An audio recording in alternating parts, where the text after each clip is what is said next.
اس وقت تک نئے سے نیا خیال جب تک آپ کے پاس نہ آئے آپ دنیا کی قیادت نہیں کر سکتے، سیادت نہیں کر سکتے.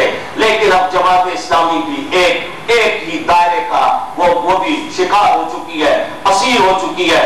اور فکری انقلاب سے اس وقت پاکستان میں کوئی فکری انقلاب نہیں، اور قیادت کا ایک بہت بڑا خلا موجود ہے. اور وہ خلا ہماری تو دعا اور خواہش ہے کہ اہل دین پورا کریں، اہل اسلام پورا کریں، محمد مصطفیٰ کے غلام اس خلا کو پورا کریں. لیکن مجھے محسوس ہو رہا ہے کہ کہیں اس خلا کو سیکولر لوگوں کے ہاتھ میں یہ خلا نہ آ جائے. اور انقلاب کیا ہے؟ انقلاب دائروں میں چلنے کا نام نہیں ہے، انقلاب آگے بڑھنے کا نام ہے، افکار تازہ کا نام ہے، نئے نئے خیالات کا نام ہے. اور وہ جو شاعر نے کہا ہے کہ ہم لوگ دائروں میں چلتے ہیں، دائروں میں چلنے سے تو دائرے بڑھتے ہیں، راستے نہیں گھٹتے، گرد اڑتی جاتی ہے، درد بڑھتا جاتا ہے، فاصلے نہیں گھٹتے. صبح دم ستاروں کی تیز جھلملاہٹ کو روشنی کی آمد کا پیش باپ کہتے ہیں. کرن جو جلتی ہے آفتاب کہتے ہیں، دائرے بدلنے کو انقلاب کہتے ہیں. اور یہ انقلاب آئے گا، دائرے بدلنے سے آئے گا، لیکن اس وقت آئے گا کہ جب یہ ننھے منھے آفتاب آسمان پاکستان پر اسلام کا پرچم لے کر جب یہ چمکے گے، اس وقت انشاءاللہ انقلاب آئے گا.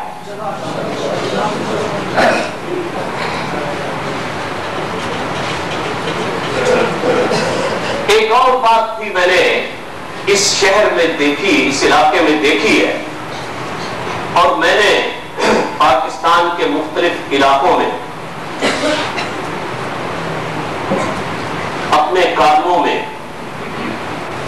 ٹی وی پروگراموں میں اس کا ذکر کیا ہے کہ اہل سرگودا نے ایک راز پا لیا ہے. لیکن مجھے یہ نہیں پتا تھا کہ اہل جوہر آباد نے اس سے بھی بڑا راز پا لیا ہے.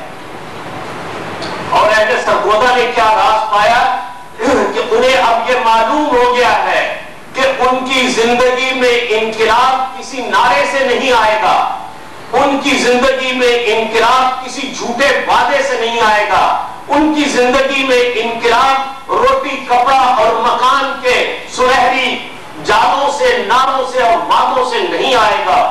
انہوں نے یہ سمجھ لیا ہے، اور ہر ایک پڑھے لکھے نے، اور پڑھے لکھے تو کیا اب تو شہر سرگودا کے اور اس کے آس پاس مضافات کے دیہاتوں کے کسانوں نے، زمینداروں نے، حتیٰ کہ گھریلو خواتین نے بھی یہ بات سمجھ لی ہے کہ انشاءاللہ انقلاب آئے گا، ضرور آئے گا.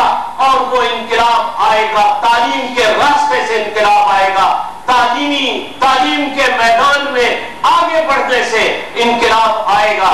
لیکن جیسا کہ ابھی عطا اللہ صاحب فرما رہے تھے کہ واقعی انقلاب تو آنا چاہیے.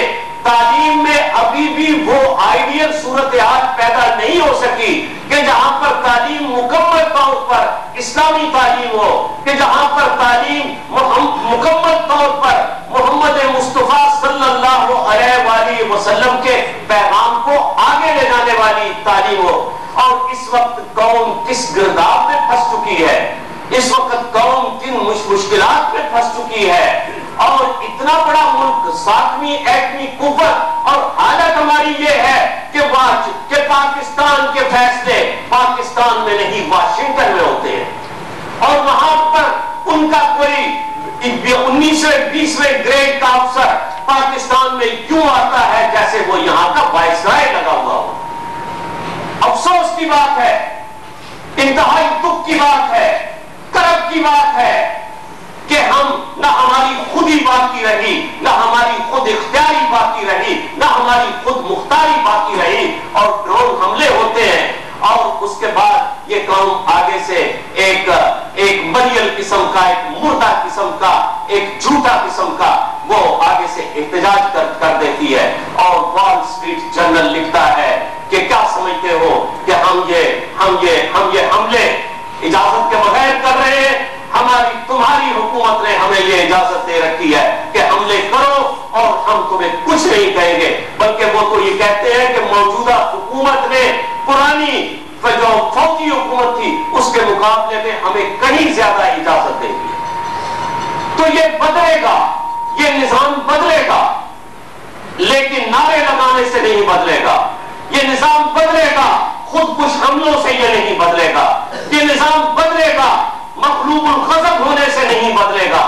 یہ نظام بدلے گا، اس دن بدلے گا کہ جب انشاءاللہ ہم محمد مصطفیٰ صلی اللہ علیہ وسلم کے حقیقی پیغام کو لے کر چلیں گے، اور اس کے بعد علامہ اقبال کی فکر کو لے کر چلیں گے، قائد اعظم کی دی ہوئی دانش کو لے کر چلیں گے، اور سید مودودی رحمت اللہ علیہ کے فلسفہ انقلاب کے پرچم کو ہاتھوں میں تھام کر چلیں گے، تو انشاءاللہ اس ملک میں انقلاب آئے گا۔ اور اس کے لیے وہی بات جو میں آخر میں یہ کہوں گا کہ جو علامہ اقبال رحمت اللہ علیہ نے جاوید اقبال کا لندن میں خط آنے پر انہوں نے اسے نصیحت کی تھی، میری بھی بآواز اقبال، بالفاظ اقبال، بکلام اقبال، میری بھی ان بچوں کے لیے، ان شاہی صرف بچوں کے لیے وہی نصیحت ہے کہ جو علامہ رحمت اللہ علیہ نے فرمایا تھا، دیار عشق میں اپنا مقام پیدا کر، دیار عشق میں اپنا مقام پیدا کر، نیا زمانہ ہے نئے صبح و شام پیدا کر، خدا اگر دل فطرت شناس دے تجھ کو، خدا اگر دل فطرت شناس دے تجھ کو، سکوت لالا و گل سے کلام پیدا کر، اٹھا نہ شیشہ گرانے فرنگ کے احسان، اٹھا نہ شیشہ گرانے فرنگ کے احسان، سفال ہند سے مینا و جام پیدا کر، اور میرا طریق امیری نہیں فقیری ہے، میرا طریق امیری نہیں فقیری ہے، خودی نہ بیچ غریبی میں نام پیدا کر۔ وآخر دعوانا الحمد للہ۔